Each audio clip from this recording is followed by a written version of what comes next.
Okay, so in this video, which is video 4, as a part of exercise 9 in chapter 5 of the Advanced GIS textbook, we are going to apply a zonal statistics analyses, creating tables of information about the properties of raster values within park space in Springville parks, and we'll be able to bring that data and fill out attribute fields within the Springville parks feature class.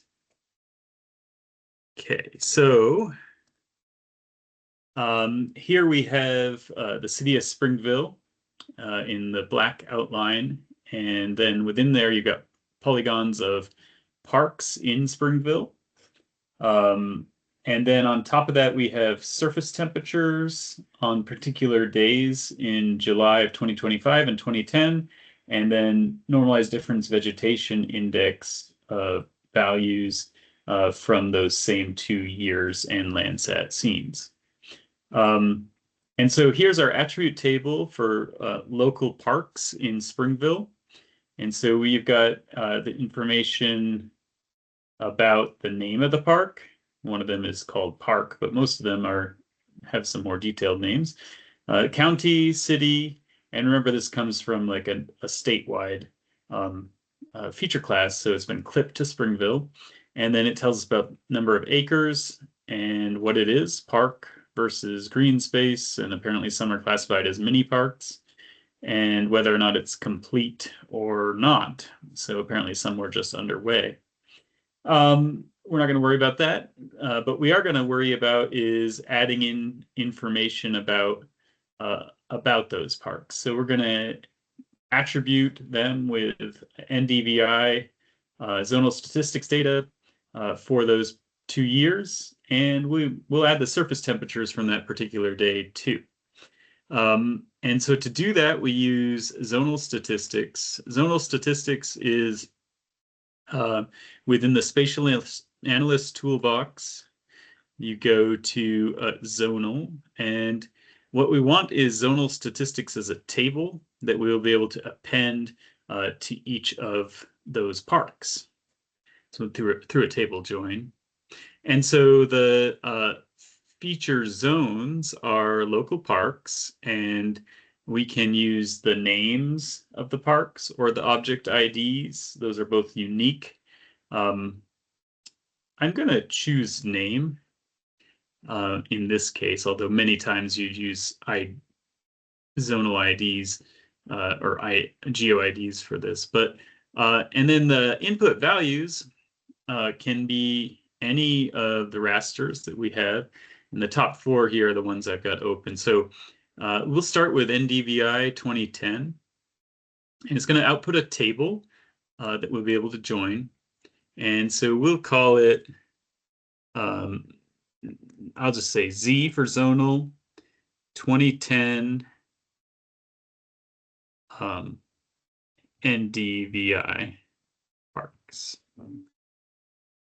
We'll ignore no data in the calculations, and I'm just going to do a mean value. You could put in like all sorts of basic summative statistics. I'm going to ignore these things, but that's okay. And you can also output this as a join layer, but not necessary. Run that, and this is going to show up as a little table here, which we can open up. And we can see the park comes along with an object ID, a zone code, which is basically a mirror of the object ID, count, which is number of pixels in the park, area multiplied by the pixel size, and then the mean, which is the mean NDVI value. If you wanted, you could have added standard deviation in there. I didn't do that. Okay, so then great. We can then do a table join if we would like, add a join, and we input field by name. And we're going to do it. It's looking for tables to join, and it's found our only standalone table that's open. and it's already pre-selected name, but we can see what else the options are. We could have done object ID, but name works. We'll keep all records, and we'll say go ahead. Now, if we go to the other one, we should see in local parks, if we scroll to the right, it brings everything from that temporary table over, including the mean values there. A lot of times what I'll do next is I'll make a new field, and I'll say that it's equal to that mean value, and then I'll remove the join. Because otherwise, each time we do this, and we're going to do it 3 more times, we're going to add all this information. And so we'll get repeating names of park, zone, count, and area, as well as the data that we want. And that's going to be too big of a table. So I'm going to click Add a Field, and we're going to call it 20 or NDVI 2010. You could put July if you want. And then it's an NDVI, so it needs to have decimals, so a float. You click Save. Then we go, that should appear at the far right. We say Calculate Field, and it is going to be equal to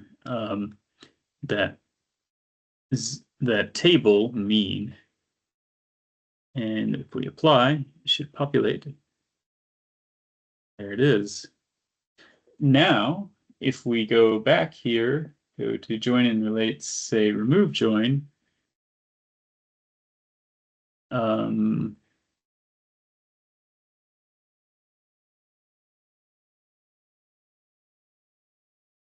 It kept the NDVI value, but removed the table. So that's what we wanted. Okay, so then I can keep that standalone table there. That's fine. Now we can, I'm going to back out of this, go back in. Same process, local parks, name, input values. Now we want the 2025 NDVI, and we can do the same kind of naming convention, 2025.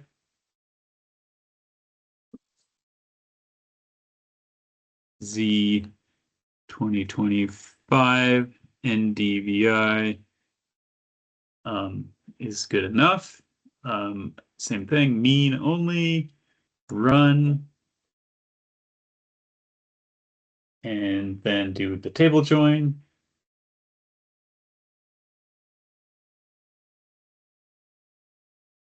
Join by name, choose the right join table, and name and name, input feature.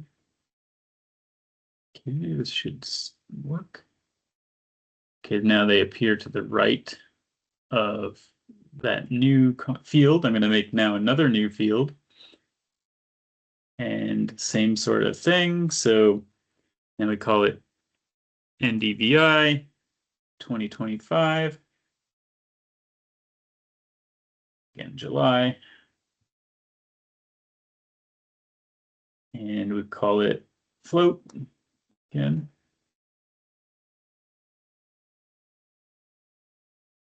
Close. And then have that through a calculate field. We have to find the 2025 mean, apply. Okay, so pretty good. We can then again remove that join. Go to join and relates, remove all joins. And we can see that the NDVIs between the 2 years, there's some relationships, but they're different from year to year. And so suggests that there's different watering practices going on. Maybe the parks were not in existence in 1 year and they are in another, etc. It could also relate to like foliage on trees. Maybe one year the trees have been trimmed and another year they have been not trimmed. And that would make a big difference, especially if they're covering features that are paved. Okay, and so we can do this same thing if you want with surface temperature through zonal statistics as a table and then another table join.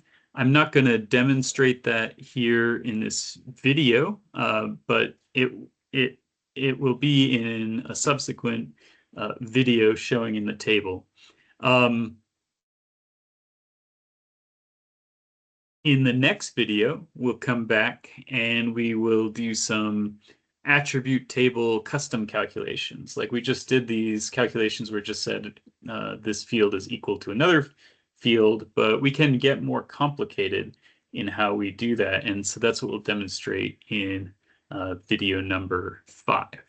But this is the end of video number 4, using zonal statistics to populate values of rasters for different features in the area of Springville, including, in this case, NDVI, and we can do it for surface temperature as well.